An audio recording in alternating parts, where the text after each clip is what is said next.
Hello and welcome to Piano Lessons Boulder. Today I would like to take up scales and arpeggios, and particularly the scales required for the Level 10 exam of the Royal Conservatory of Music, Toronto.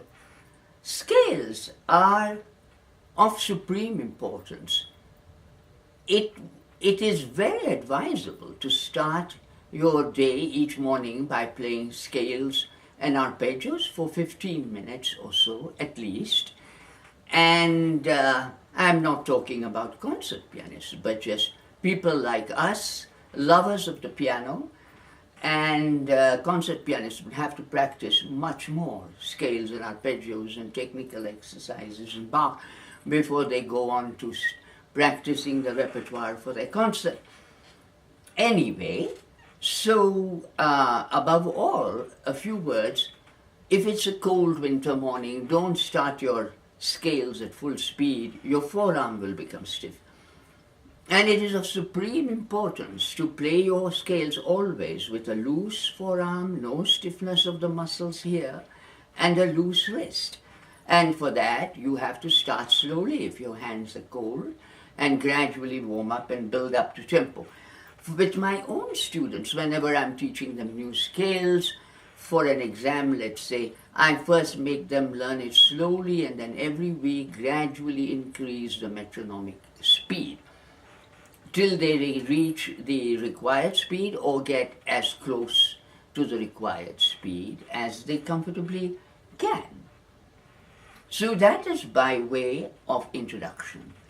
So let us see. We will start with the, they want all the scales an octave apart on 3 white keys, G, A, and B, and 3 black keys, G flat, A flat, and B flat, and the major as well as both. So let's start with G major.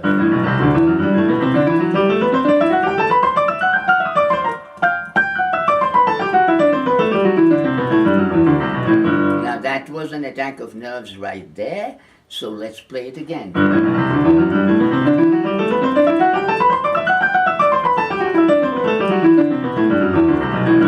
Then G harmonic minor.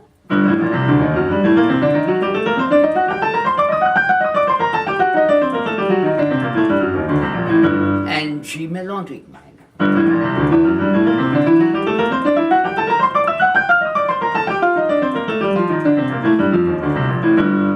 Brings us to A major,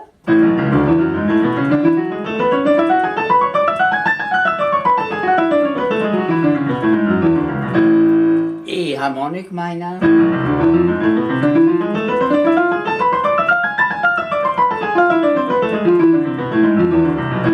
and A melodic minor.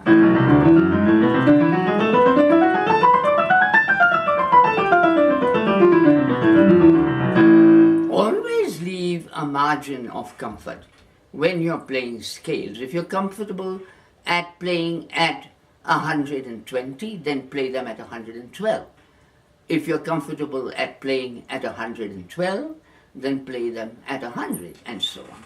Now that brings us to B major.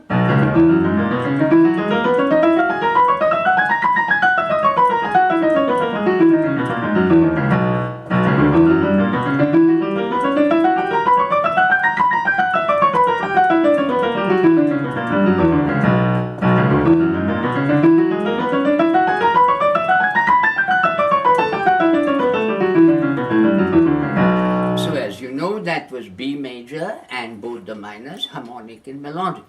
Now we come to the 3 black keys.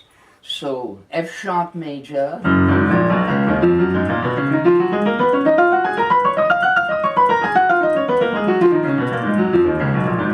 F sharp harmonic minor,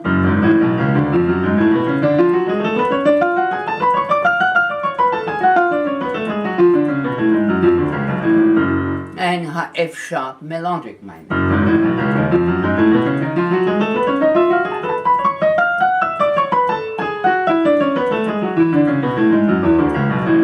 Having attacks of nerves today, I don't know why. It's the first time I'm making a video on scales, so this is interesting.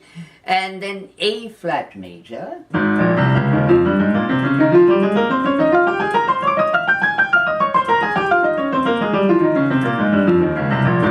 A flat harmonic minor,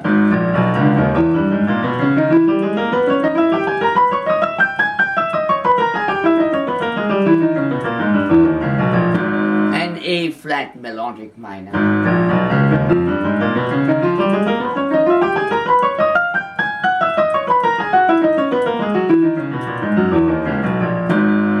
and B flat major.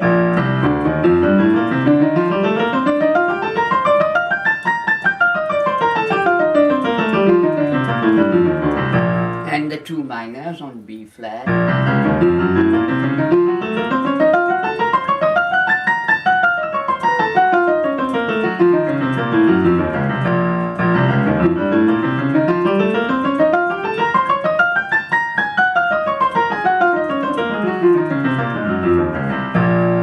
So that is the 18 scales an octave apart.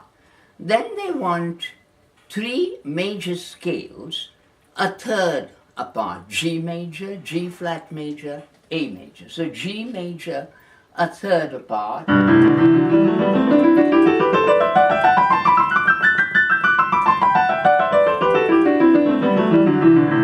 Of course, I'm sure you feel the same way, that scales in thirds sound really beautiful. Then G flat major.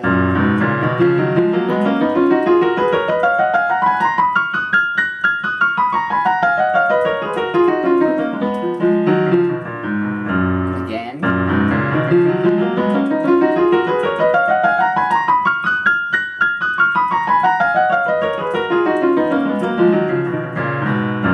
And then A flat major in thirds.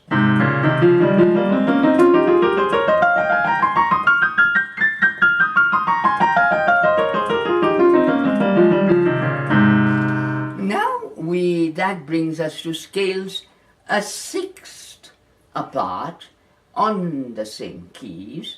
So let us play A major a sixth apart.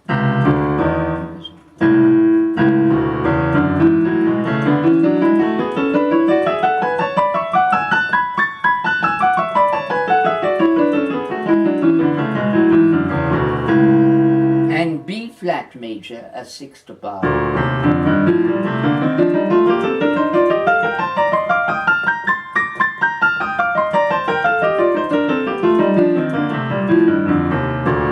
And B major a sixth apart.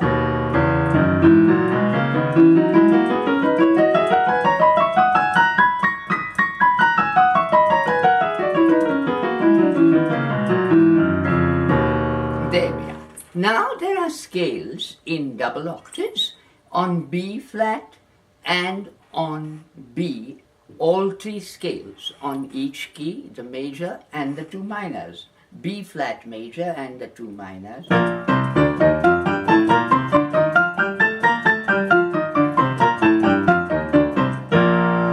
Now when playing in double octaves, make sure you play only with wrist movement and not from the forearm.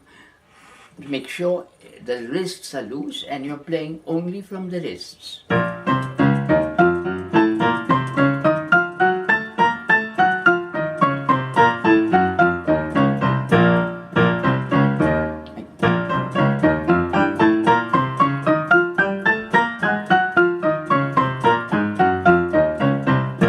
And then B, the 3 scales in double octaves on B.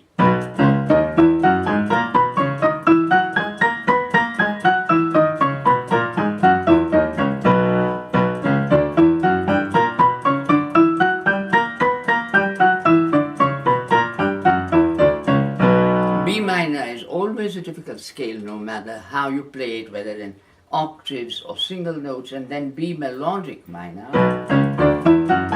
which is easier.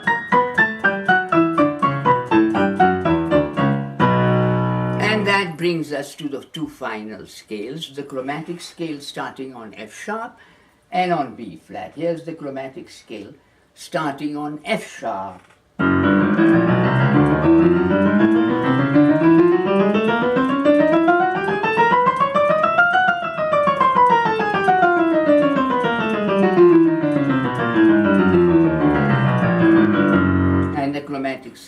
starting on B.